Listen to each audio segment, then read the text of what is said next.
Saudara-saudara yang kasih dalam Tuhan, mari kita sediakan firman Tuhan di dalam Yeremia pasal yang ke-24. Yeremia 24 ayat yang pertama sampai dengan ayat yang ke-10. Yeremia 24 ayat pertama sampai dengan ayat yang ke-10. Lihatlah, Tuhan memperlihatkan kepadaku dua keranjang buah ara berdiri di hadapan bait Tuhan. Hal itu terjadi sesudah Nebukadnezar, Raja Babel, mengangkut ke dalam pembuangan Yehonia bin Yoyakim, Raja Yehuda, beserta para pemuka Yehuda, tukang dan pandai besi dari Yerusalem, dan membawa mereka ke Babel. Keranjang yang satu berisi buah ara yang sangat baik, seperti buah ara bungaran, tetapi keranjang yang lain berisi buah ara yang jelek, yang tak dapat dimakan karena jeleknya. Lalu berfirmanlah Tuhan kepadaku, apakah yang kau lihat, hai Yeremia? Maka jawabku, buah ara. Buah ara yang baik itu sangat baik, dan buah ara yang jelek yang tak dapat dimakan karena jeleknya. Kemudian datanglah firman Tuhan kepadaku bunyinya, beginilah firman Tuhan Allah Israel. Sama seperti buah ara yang baik ini, demikianlah aku akan memperhatikan untuk kebaikannya orang-orang Yehuda yang kubawa dari tempat ini ke dalam pembuangan, ke negeri orang-orang Kasdim. Maka aku akan mengarahkan mataku kepada mereka untuk kebaikan mereka, dan aku akan membawa mereka kembali ke negeri ini. Aku akan membangun mereka, bukan meruntuhkannya. Aku akan menanam, bukan mencabutnya. Aku akan memberi mereka suatu hati untuk mengenal aku, yaitu bahwa akulah Tuhan. Mereka akan menjadi umatku, dan aku ini akan menjadi Allah mereka, sebab mereka akan bertobat kepadaku dengan segenap hatinya. Tetapi seperti buah ara yang jelek itu, yang tak dapat dimakan karena jeleknya, sungguh beginilah firman Tuhan. Demikianlah aku akan memperlakukan Sedekia Raja Yehuda beserta para pemukanya dan sisa-sisa penduduk Yerusalem yang masih tinggal di negeri ini dan orang-orang yang menetap di negeri Mesir. Aku akan membuat mereka menjadi kengerian bagi segala kerajaan di bumi, menjadi aib dan perumpamaan, menjadi sindiran dan kutuk di segala tempat kemana aku mencerai-beraikan mereka.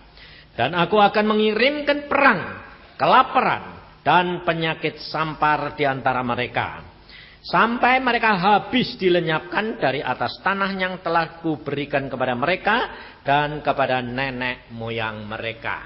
Sampai di sini saudara, mari kita berdoa sekali lagi.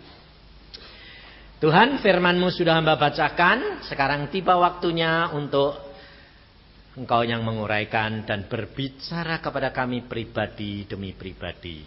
Karena sungguh semuanya ini adalah anugerah-Mu semata-mata. Mari Tuhan Roh Kudus, Engkau yang berkarya, karena hidup kami ada di dalam tangan Tuhan Yesus Kristus. Terima kasih Bapa, dalam nama Tuhan Yesus kami mengucap syukur dan percaya. Amin. Saudara, saya tadi di sana mendengarkan melihat saudara semuanya. Saya sebetulnya sudah 4 tahun udah tidak pernah keluar menginjil, karena pada waktu tahun 94 Januari Tuhan berkata, berhenti keliling menginjil dan duduk diam di rumah berdoa dan membaca firman Tuhan. Sehari 5-6 jam. Lalu saya berkata, oke, pokoknya kalau saudara mengenal Tuhan, yang sungguh. Kira-kira kalau Tuhan ini bilang diam, kamu diam enggak? Hah? Diam. Diam. Pasti? Hah? Saya enggak yakin. Mengapa saudara saya enggak yakin? Karena ternyata saya duduk di sana, saya kalau duduk di sana itu enggak lalu ngawasi saudara ngapain. Saya berdoa, selalu berkomunikasi dengan Roh Kudus. Tuhan, anak-anakmu di tempat ini apa toh?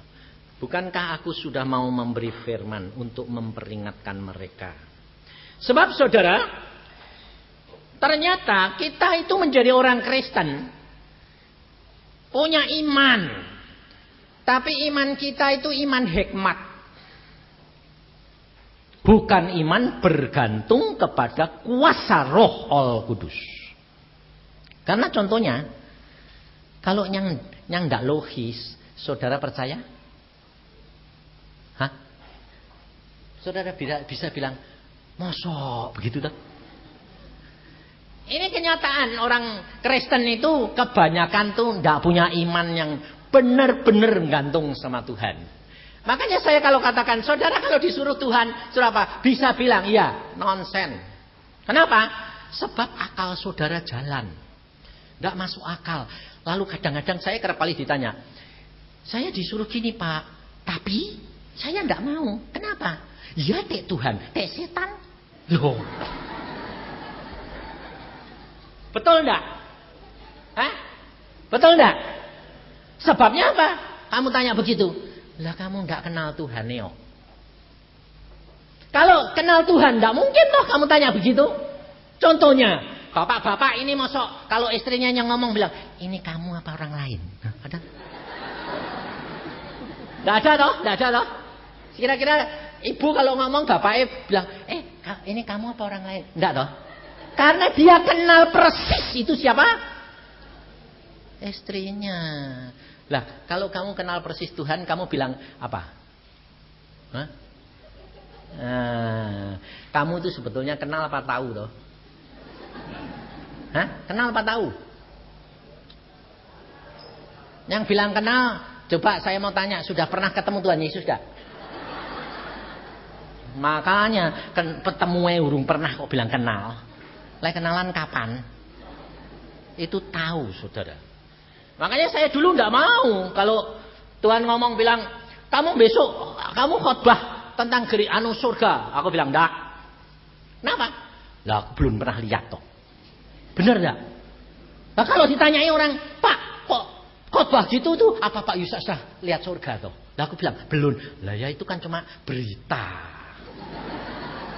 Nah, ini masalahnya saudara. Lalu Tuhan berkata, "Mana nakal gue." Saudara tahu saya di gereja loh. Diangkat saya langsung. Tuhan Yesus datang nemuin saya secara pribadi. "Ayo pergi ke surga." "Hah, mati aku." Enggak mati. Lah itu saudara. Saudara kalau bilang pergi surga, mesti bilangnya mesti mati. Nah, ternyata saudara bilang apa? Surga itu enak enggak?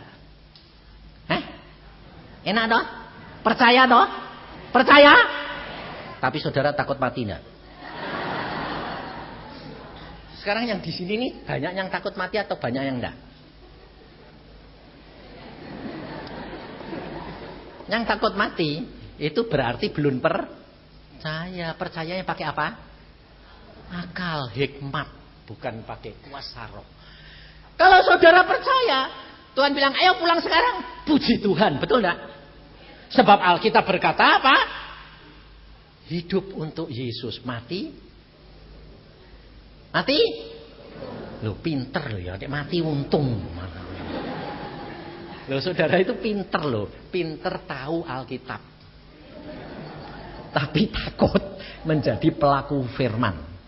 Maka dari itu saudara, firman Tuhan ini Yeremia mendapatkan penglihatan. Maka kita coba belajar mengenal akan Tuhanmu yang sungguh.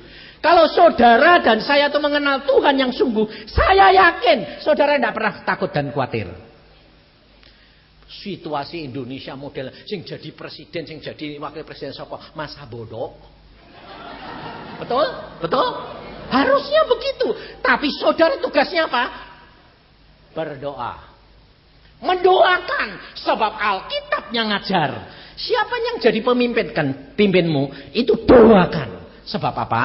Sebab tidak ada seorang pemimpin pemerintah tanpa penetapan dari Yesus. Jadi saudara tidak perlu takut. Sebab peribahasa Indonesia saja ada banyak. Manusia berusaha, tapi Tuhan yang menetapkan. Lah ya toh? Loh, kamu tahu toh peribahasa itu? Lah tapi kok bingung? Setiap hari lihat koran, siapa yang jadi wakil? Wah. Ayo terus terang jujur. Apalagi pengusaha. Lah itu namanya orang tidak percaya Tuhan. Saudara, kalau engkau kenal Yesus, tidak pernah takut. Itu saya alami sendiri. Saya tidak pernah khawatir, saya tidak mau pusing. Saya ditanya, waduh Pak Yusa, siapa yang jadi? Loh kok kamu tanya siapa yang jadi? Siapa yang buat apa? Loh itu pengaruhnya besar. Loh kalau begitu, kamu ini tidak percaya kalau Yesus berkata, segala kuasa di dalam dunia dan surga ada di dalam tanganku. Betul tak? Hah? Betul tak? Loh, lah kalau betul kok takut tuh piye? Nanti ada apa-apa sedikit. Ini contohnya salah satu saudara. Waktu ada isu bakal naik, turut borong enggak?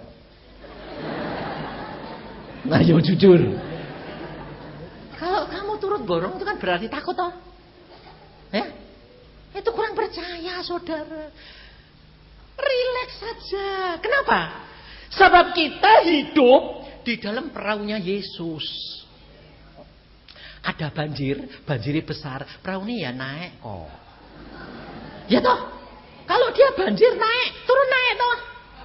Apa kamu tenggelam? Enggak. Bersama Yesus itu segala perkara mengatasi. Ini orang Kristen ini jangan lari. Alkitab tidak pernah mengajar kamu supaya kamu menghindar. Enggak. Hadapi, atasi. Maka engkau kenali akan Tuhan. Di dalam Yeremia ini, saudara kita akan belajar. Aneh. Di dalam zaman Yeremia, Raja Yehezkia ini di dalam kesulitan yang luar biasa. Kenapa? Karena dia dikepung oleh Raja Nebukadnezar. Nah, barang mahal, segala susah, dia pikir dia berharap sama Tuhan. Seperti raja-raja yang dulu. Kalau raja dulu berharap sama Tuhan, ditulungi. Orang Babel diusir keluar. Nah, harapan Sidkia seperti itu. Nabi-nabinya yang lain berkata, jangan takut. Pasti kamu tertolong. Hanya satu orang Nabi Yeremia yang berkata, Tuhan memberikan penglihatan kepadaku. Ada buah ara yang baik-baik sekali. Ada yang buah ara yang busuk-busuk sekali. No. Lucunya, yang baik ini justru yang dibuang. Yang ditawan, yang menyerahkan diri kepada orang Kasdim. Orang Kasdim itu bukan orang percaya Allah, tapi penyembah berhala. Apa bedanya sama saudara-saudara orang Kristen di Indonesia? Beda sama saudara sepupu kita toh. Saudara minoritas kecil, orang Kristen cuma berapa persen.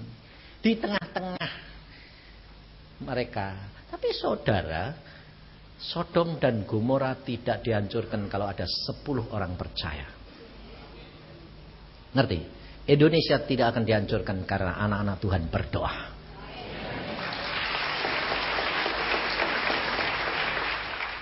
Jadi saudara jangan takut, jangan khawatir. Loh Pak, kalau ada kerusuhan kita yang kena orang Kristen. Loh itu anugerah. Baca Alkitab di dalam kitab Petrus. Kalau saudara dan saya bisa menderita karena Kristus, itu satu Anugerah karunia, saudara.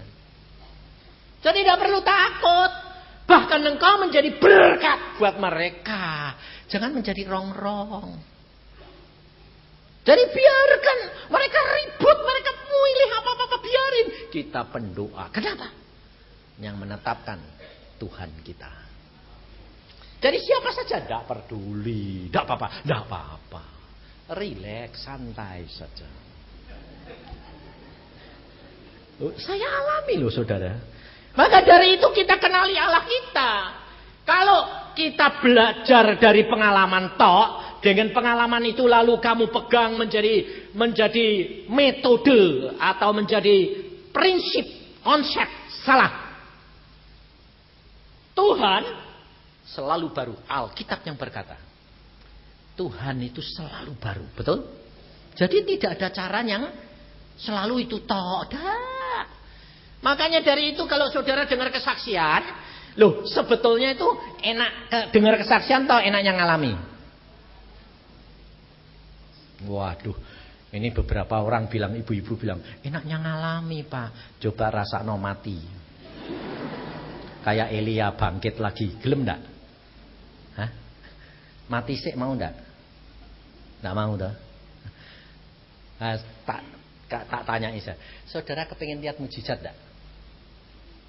Hah? Pengen ngalami mujizat ndak? Pengen? Mujizat terjadi kalau ada musibah. Betul? Contohnya, sembuh dari kanker. Kanker sih enggak?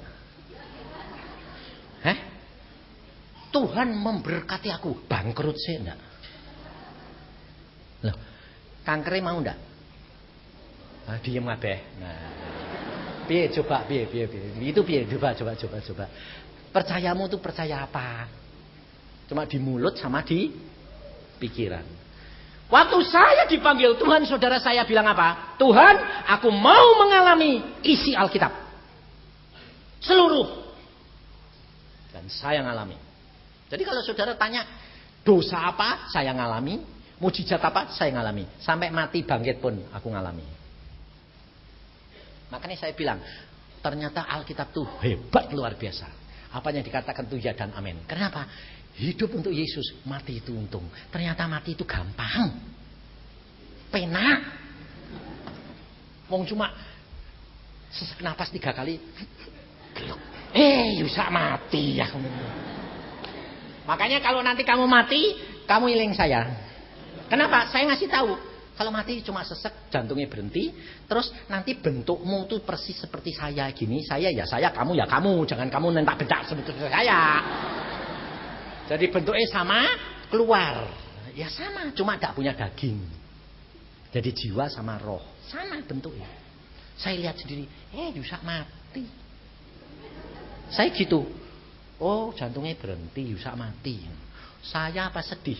Saya apa bilang, waduh nyonyaku piye? Anakku piye? Enggak. Saya malah gini. Tuhan, terima kasih. Aku pulang. Sebab Alkitab berkata, untung. Betul tak? Kamu kalau untung ngucap syukur apa nangis? Ngucap syukur loh. Lah mati kan untung loh. Ya mesti ngucap syukur loh. Tapi kenyataan, orang mati nangis. Aku bilang itu bodoh. Tidak menjadi pelaku. Saya ngalami dewek saudara. Waktu itu saya bilang Tuhan terima kasih. Langit itu terbuka. Saya ketemu pribadi dengan Tuhan Yesus. Tuhan Yesus duduk di atas tahtanya badai gitu. Saya bilang, Tuhan, aku pulang. Tuhan Yesus itu mak mesem-mesem gini. Gini duduk. Kamu belum pernah sih ketemu Tuhan Yesus mesem. Kamu ketemu sekali seumur hidup tidak akan melupakan dan tidak akan takut mati dan menderita. Kenapa? Wah, mesemnya itu memikat hati. Luar biasa. Aku sampai gini. Wah, pantesan Tuhan sing jatuh cinta mbek engkau tuh banyak. Lah mesem gitu. Waduh. Tak ada di dunia wanita yang mesem model kayak gitu. Tidak ada. Lalu dia bilang, tidak boleh Yusa. Dia bilang, dia duduk gini kayak di raja gitu, dia bilang, tidak boleh. Loh Tuhan, aku mau pulang. Tugasmu belum selesai. Aku kepengen pulang. Tugasmu belum selesai. Nah, alasan saya, jantungku berhenti. Nah, ya toh, alasannya gampang toh. Oh itu kan manusia, ya toh. Lalu Tuhan bilang apa? Tidak masalah, bayangin. Makanya kalau kamu ngalami sendiri, kamu akan merasa wah luar biasa. Aku bilang Tuhan, aku kepengen pulang. Belum, tugasmu belum selesai. Aku mau jantungku berhenti, tidak masalah. Jantung berhenti kok tidak masalah. Padahal dokter semua sudah tidak ada harapan, tidak ada. Tapi Tuhan bilang tidak masalah. Aku pengen pulang kok Tuhan. Dia cuma apa? Dia tidak ngambil apa, tidak apa. Cuma gini loh, tangan itu enak aja. Tes gitu toh. Kayak orang apa tuh? Selentik ngetik. Nah, sinar itu sekelereng turun. Saya lihat sendiri. Apa sih itu? Aku bilang, masuk ke jantung saya. Masuk, meledak, dar. Jantungnya jalan.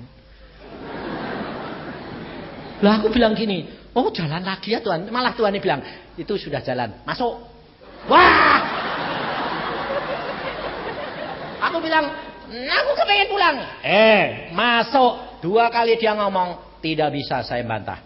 Kayak orang dijumput, plus masuk, bangun. Hidup. Kamu ketawa, coba aku yang ngalami ini. Makanya saudara, kalau kamu sudah ngalami ketemu Yesus, sudah ngalami gitu semua, kamu tidak pernah takut. Hidup itu rileks. Hidup dengan Tuhan, yang penting itu kenali Allahmu. Sebab apa yang kamu pikir bukan yang dipikir oleh Allah. Raja Sedekia mikir dia akan ditolong, malah Tuhan berkata, serahkan dirimu kepada mereka. Orang-orang yang aku buang, yang aku masukkan dalam tawanan, itu buah ara yang indah. Jadi kalau saudara sama saya mengalami krisis, mengalami kayak gini, kamu masuk di tengah-tengah itu, puji Tuhan. Karena apa Alkitab berkata? Mereka akan bertobat dengan segenap hati. Jadi berarti, kenapa saudara itu dimasukkan tempat itu? Kenapa saudara dimasukkan di Indonesia dalam situasi kayak begini?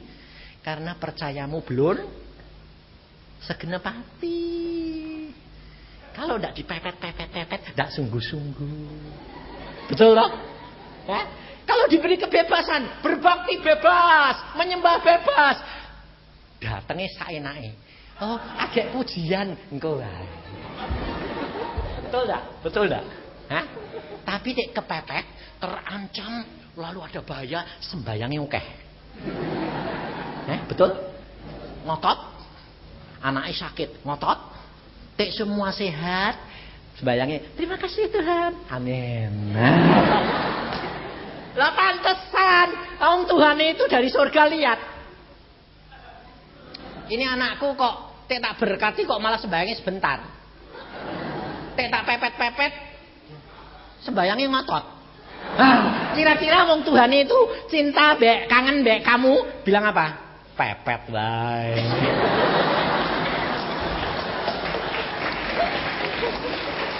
Makanya gue dikasih pas-pasan. Karena supaya kepepet, supaya datang terus. Betul tak? Kalau aku kebalik. Aku dek sakit. Aku tidak pernah sembahyang banyak. Yang penting bertobat. Aku salah apa ya Tuhan? Oh salah ini. Ya betul, saya salah. Amin. Aku minta ampun, saya salah. Habis itu apa yang saya ucapkan? Terima kasih Tuhan, Engkau ajar itu baik, terima kasih. Cuma itu tok. Tapi aku sehat. Oh, jam 3 dibangunin sembahyang. Jam 2 dibangunin sembahyang. Kowe jam 2 dibangunin ngantuk Tuhan. Ayo jujur. Ini loh ibu manggut-manggut. Betul. Lah. Oh, saudara tahu Alkitab yang ngomong bukan saya. Tuhan Yesus sendiri pada waktu di dalam dunia dia itu ngajari. Tuhan Yesus berkata apa? Belajarlah kepadaku. Sebab Tuhan Yesus itu biarpun dia anak Allah, Dia tiap pagi bangun. Pagi-pagi bangun. Saya tuh dari berapa puluh tahun yang lalu Tuhan bilang, "Nak, bangun pagi." Kenapa Tuhan? Aku bangun pagi. Kenapa? Kalau pagi itu kamu habis tidur, badanmu seger, kamu datang dan masih sepi, kamu nanti peka. Aku ngomong, kamu dengar.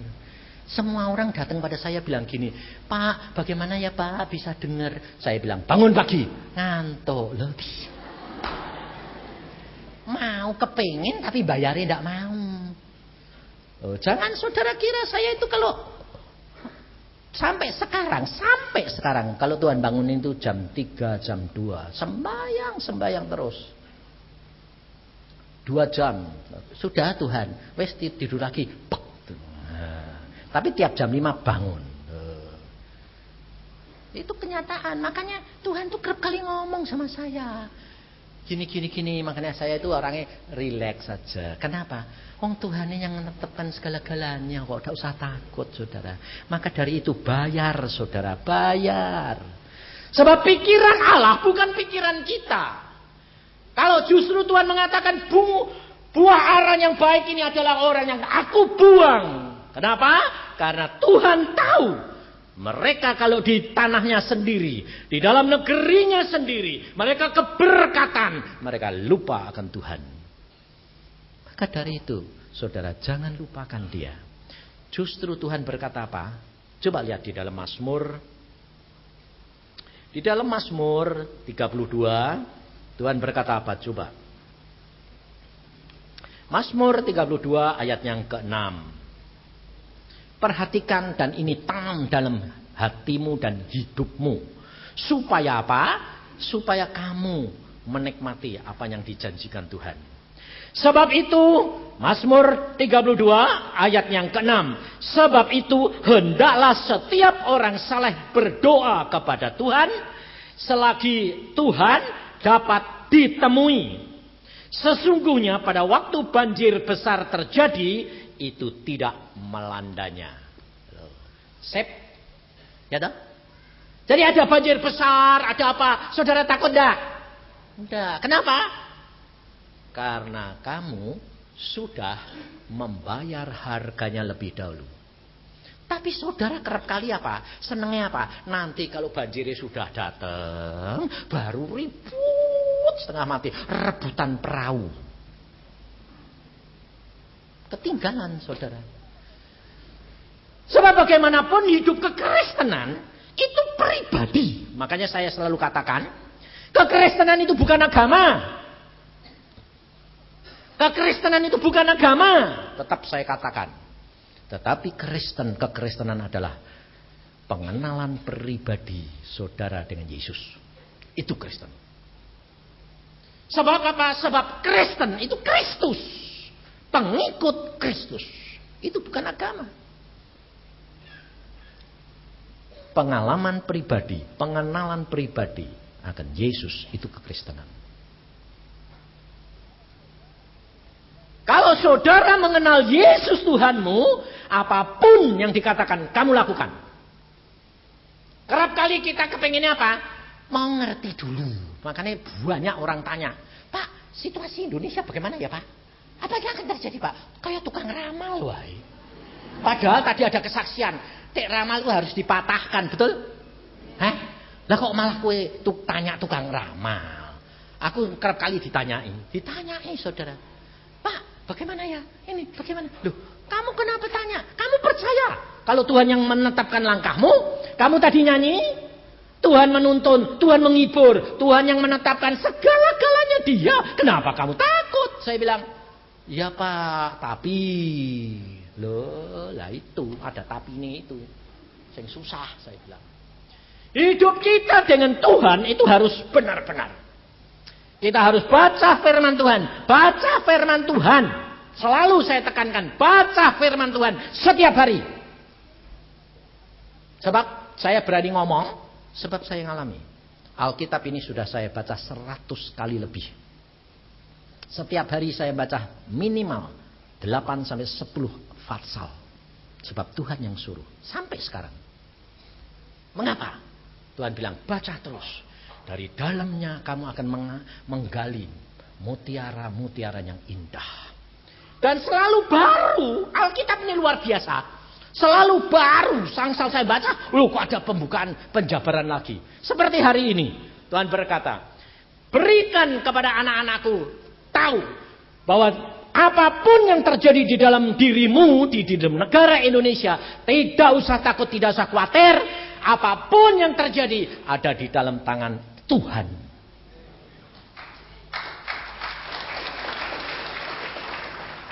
Tuhan yang akan menetapkan segala-galanya. Sebab tidak ada seorang pun yang bisa menghambat kalau Tuhan sudah bertindak. Saudara, Nebukadnezar, dia sombong. Tuhan berkata, kamu akan aku jadikan binatang. 7 tahun lamanya jadi binatang. Gampang toh.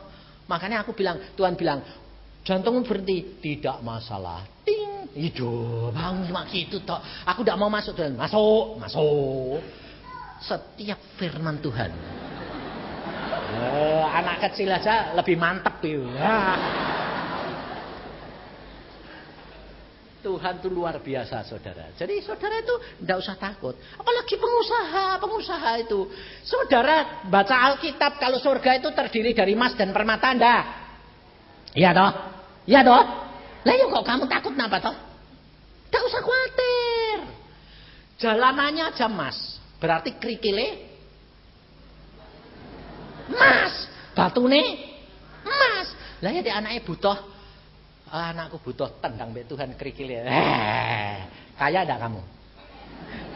Apalagi kalau permatane diselentik mbek Tuhan. Til sakmene.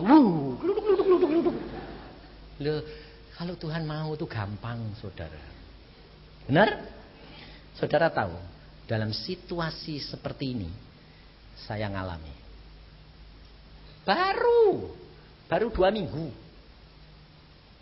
Saya ini cuma lihat mobil Galen baru. Saya pakai mobil Galen. Saya memang hobinya mobil. Ada pameran baru. Saya lihat sama cucu saya, sama hamba Tuhan Samuel. Wih, Galen yang baru kok bagus ya. Harganya juga bagus. Karena sekarang harganya 200 juta. Pada waktu saya lihat 140. Bagus. Saya lihat gitu tuh cuma saya ngomong gini tok. Sambil lihat deh ini, ngomong mbek Tuhan, orang ngomong mbek manusia. Saya ngomong gini, Tuhan, jalannya apik ya. Mbok, engkau itu kalau ngasih mobil aku sekali-kali baru gitu loh. Kok bekas terus? Loh, saya ngomong cuma gitu. 2 hari kemudian ada seorang telepon. Pak, AC-mu aku isi uang. Tuhan bilang, beli mobil baru. Ah, Tuhan harganya mahal. Maukah kamu kemarin dulu kan ngomong minta mobil baru. Gak usah sembahyang sampai jengking-jengking.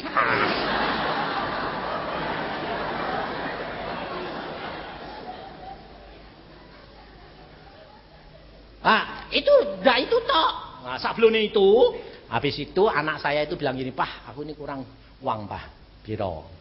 280 juta. Kok banyak? Ya, aku pinjem, tapi Tuhan enggak boleh, Pak. Pinjem bunganya tinggi, enggak boleh, Pak. Buat bayar tanah itu kurang 280 juta. Sembayang. Terus Tuhan bilang apa? Jaga hati, jaga hati. Ya wis toh. Jaga hati berarti ndak untuk ngomel, ndak untuk mikir jalan pakai jalannya dhewek. Ya sudah, yang penting ngucap syukur ya wis. Nah, aku iseng-iseng ngomong mbek Tuhan. Tuhan, saya aku konglomerat lho. Anak 280 juta itu apa sih? Tak kasihi. Lah tapi wong aku rak duwe, wong aku hambamu. Sing kaya itu kowe. Ya wis sak sukamu lah. Wis aturen. Loh, saudara tahu? 2 hari kemudian itu yang saya orang itu bilang, Isa telepon gini, "Pak, bagaimana keadaanmu?" "Baik." "Bagaimana dengan anakmu?" "Baik." "Usahane?" "Oh ya memang kurang." "Lah ya memang kurang kok." Dia tanya, "Kurang berapa?" Ya sekitar 300, gampang lah, sedikit, aku bilang. Saudara tahu? Oh ya, puji Tuhan ya Pak, semua baik-baik. Lusane telepon orang itu, Pak, AC-mu tak isi. Isi apa? Duit. Berapa? 400. Tak pikir 400.000. Ya biasanya hamba Tuhan itu 400 yang sukeh tau lumayan. Waktu dia bilang 400 juta. Hah? Piro? 400 juta. Hah? Lah kok banyak? Ya enggak tahu, itu urusannya kamu sama Tuhan. Saya berdoa, Tuhan, iki duit 400 juta buat apa? Loh, kan buat mobil, mbak, buat anakmu. Sana ganti mobil, sana kasih ke anakmu. Hah? Aku ini ndak ngelayani, cuma sembahyang. Orang itu ya ndak tak layani. Loh, lah kok gampang ya Pak? Coba bayangin, itu bendaranya Tuhan toh? Tuhan kan cuma merintah kirim. Loh, siapa? Yusa. Saudara tahu, kalau hubunganmu dengan Tuhan itu akrab, masa ada anak minta mbak bapaknya, siapa anak yang minta mbak bapaknya tidak boleh terus ngotot apa siapa itu? Anak nakal apa anak baik? Kowe itu. Tapi kalau anaknya itu nyeneng ke bapaknya terus mama, papa, aku kepingin itu. Bapaknya bilang, beliau, ya toh? Betul toh? Saya cuma gitu kok. Tuhan, mobilnya kok PC Tuhan? Apa ya Tuhan ya?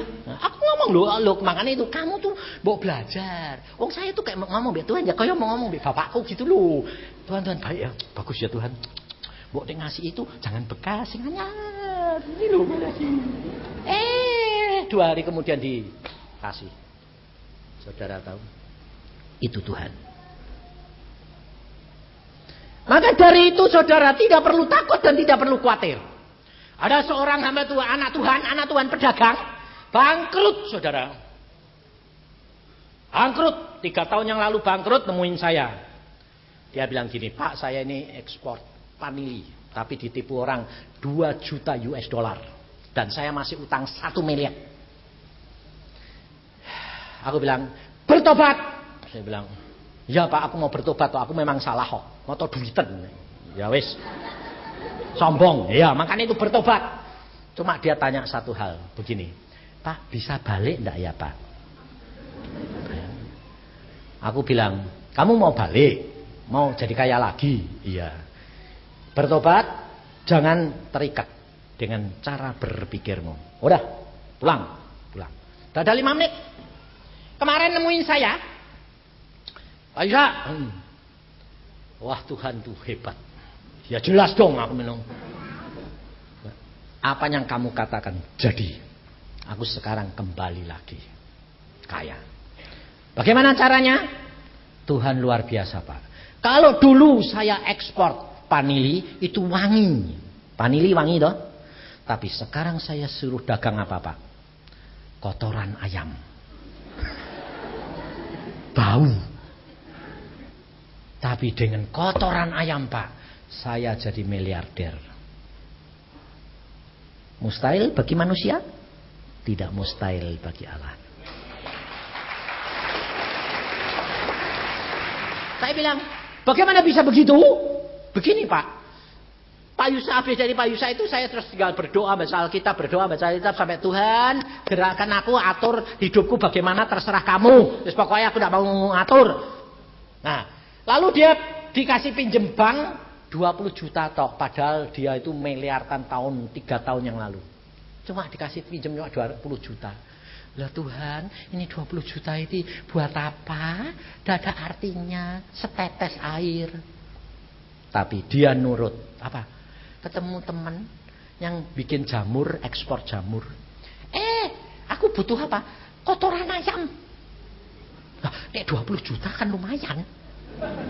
Kotoran ayam kan tidak ada harganya. Kan banyak dapetnya tontonan, betul loh?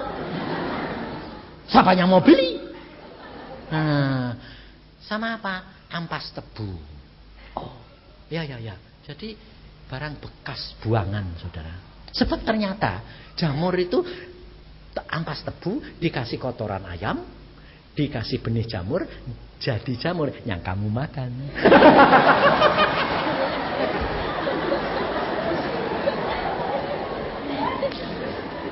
Jadi dia diekspor mahal luar biasa. Jadi ini itu dia sampai ke Jawa Barat, sampai Jawa Timur, Jawa Tengah, semua kotoran ayam dia yang ngambil. Dan dia bilang sama saya gini, Pak Yusak tahu, saya kontrak sama peternakan ayam hanya kotoran ayam. Berapa? 2,5 miliar. Wah, lah terus penyetor pabrik, sama belinya 2,5. Lah mbok setor mbek pabrik piro? Wah ya kamu tahu toh Pak, wong dak ada harganya di sana berharga. Kalau Tuhan mau jadikan kutuk jadi berkat, bau jadi anugerah. Itu Yesus. Maka dari itu jangan batasi, saudara. Jangan membatasi. Lalu kamu jangan punya pikiran ini, wah pantesan Pak Yusak berkati banyak, wongi miliaran gitu, ndak ngasih aku 1 sen saja, ndak.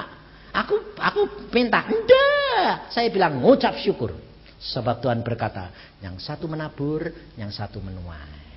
Jadi kamu jangan gini, hamba-hamba Tuhan senengnya gini, aku yang nobatkan kamu, aku yang mendoakan kamu supaya aku yang hasil, kok enak. Dia yang nabur, dia yang nuai, mau nuai. Dah, Tuhan bilang, kamu nabur, orang lain nuai. Orang lain nabur, kamu menuai. Itu prinsip Tuhan. Mengapa? Supaya hamba Tuhan tidak terikat akan orang lain. Sebab mengharapkan manusia itu terkutuk. Maka dari itu saudara, hidup dengan Tuhan itu jangan dibatasi dengan cara berpikirmu. Jangan dibatasi dengan pandanganmu, kepandaianmu, hikmatmu. Tetapi tergantung kepada Roh Allah Kudus. Dan saudara belajar, saya peringatkan orang-orang yang melayani Tuhan, hati-hati. Jangan seperti Yeremia. Yeremia membuat satu kesalahan. Sehingga dia hidupnya menderita. Pada waktu saya tanyakan Tuhan, kenapa Yeremia itu sampai mengutuki hari lahirnya, dan dia menyesal menjadi hambamu? Tuhan berkata, dia salah langkah. Di mana Tuhan salahnya Yeremia? Bukankah aku sudah ngomong sama Yeremia, buah ara yang baik adalah yang dibuang ke Babel, betul? Yang tinggal itu busuk dan semuanya akan dimusnahkan dengan kelaparan, pedang dan sampar.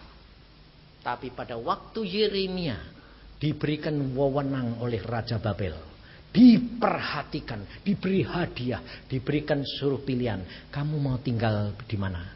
Ayo ikut aku ke Babel. Aku akan memperhatikan kamu. Yeremia milih tinggal. Padahal Alkitab berkata, yang tinggal itu akan dimusnahkan. Saudara tahu? Jadi hamba Tuhan jangan terikat lagi dengan pikiran, tetapi bergantung dengan Roh Allah Kudus. Tuhan yang menetapkan langkah-langkahnya. Makanya saya katakan, kalau Tuhan pada waktu saya menginjil, jadwal saya 2 tahun penuh. Tapi Tuhan berkata, berhenti, tinggalkan semua. Saya tinggal. Tapi saya tetap diberkati Tuhan. Tidak kekurangan. 4 tahun saya ganti mobil 2 kali. Dari mana? Tuhan yang ngirim. Wong Elia suruh doa puasa, burung gagak bawa roti sama daging kok. Ya toh? Burung gagak suka daging enggak? Kenapa enggak dimakan dewek? Takut karena Tuhan yang nyuruh. Manusia suka duit enggak? Suka enggak? Tapi kalau Tuhan bilang berikan, diberikan enggak? Nah, hidup dengan Tuhan itu pasti. Enggak kira-kira. Semoga. Saudara kok doakan gitu, semoga. Enggak, pasti. Karena firman Tuhan itu ya dan amin. Maka dari itu saudara enggak perlu takut, enggak perlu khawatir. Apapun boleh terjadi, Yesusku yang berkuasa dan yang menetapkan. Amin. Dah ya. Udah jam 8:15. Nanti kebanyakan nanti pulangnya kemalaman. Mari kita berdoa.